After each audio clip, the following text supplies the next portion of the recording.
wanted to tell you what happened the night of the YouTube gathering. I was invited to go to the after gathering. I was so tired and hot and sweaty though that I went back to the hotel. I was going to freshen up and meet them later. But, you know that chair I showed you in the first video? I actually fell asleep in it. I woke up right when I was supposed to go.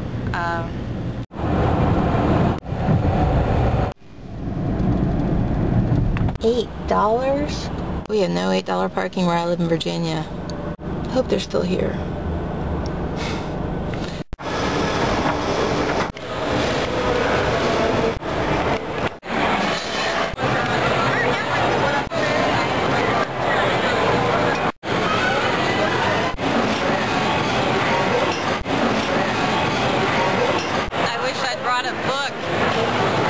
But fortunately, I was rescued by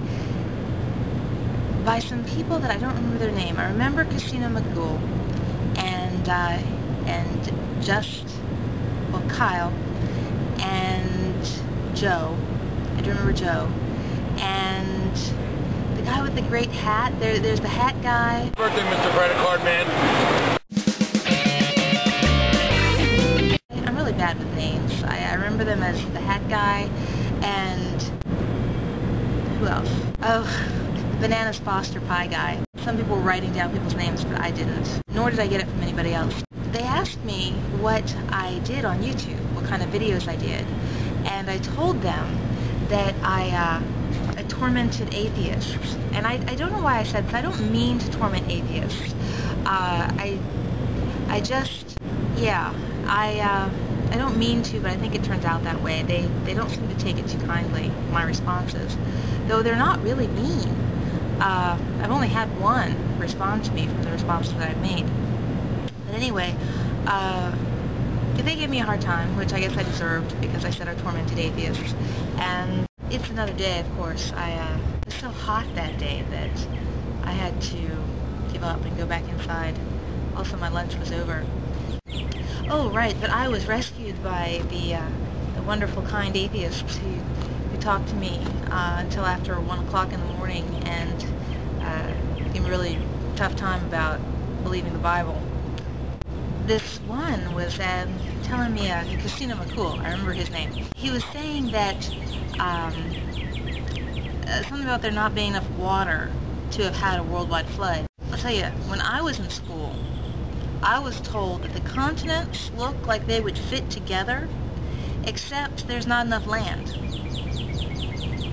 Go figure. Also, it got somehow into the topic of slavery, and the atheist argument on slavery always reminds me of Mark Twain. There was in one of his books this part about this boy who had a friend who was an escaped slave, and the boy stays up all night wrestling with whether or not to turn in his friend. And he decides in the end that he would rather go to hell than turn in his friend. And I remember I was just like, and then I did this.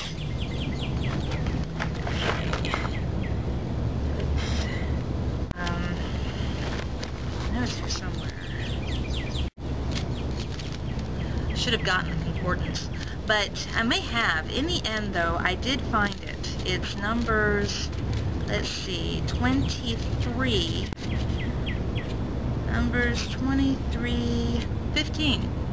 It says, "You shall not give back to his master the slave who has escaped from his master to you."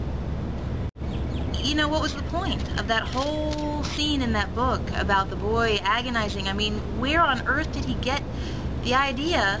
Well, he didn't get it from here. He believed something that some man or woman told him about the Bible rather than what the Bible actually said. And I was thinking, all that anguish, all that agony, all that writing for nothing.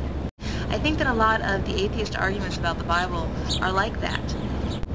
But I do have to say that I had a lot of fun on the weekend that I went to Philly. I really did enjoy talking to everybody that I got to talk to, and the time went like that. And then I went and saw the riot. That's another story.